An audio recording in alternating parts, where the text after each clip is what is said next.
Polícia se halo investigação com a Kazu e manenrua, nebe mate Riin Eletrisidade leteng, e fulang kotu, no nebe lehatene verdade husi acontecimento ne. Porta-voz Comando Pntl, Superintendente Polícia João Belo dos Reis, ba jornalista sira e a sala conferência imprensa, terça-feira Lourenço Recém Lima, fulang abril ne. João Belo afirma, Pntl lihusi Departamento de Investigação Criminal Nacional, se bukatur facto, husi incidente nebe hamate emanenrua, e Riin Eletrisidade leteng ne, hodi hatene lolos causa husi siranya mate ne.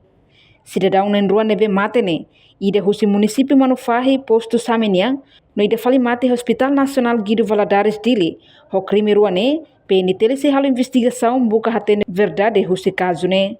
Pronto, ia incidente ida rua moço, está acompanha a mídia social, preocupação pública nian, ba crime ou indicação ba crime nebe que acontece.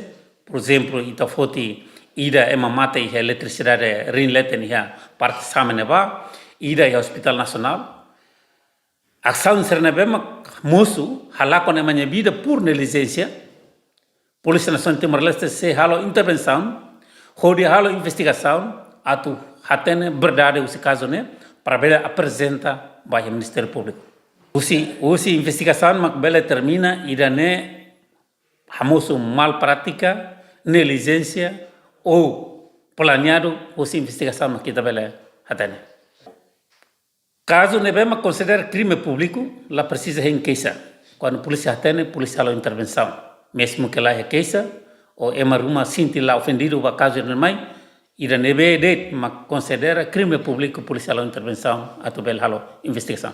Orientação tuntião agora a equipa preparado atu ba fatin acontecimento será. Bangira a indicação crime apresenta para o Ministério Público, o bela responde ao tribunal. Reportagem Melania Conceição, Televisão Timor Post. Janela informação ba emogoto. Atua tem informação atual dia clio.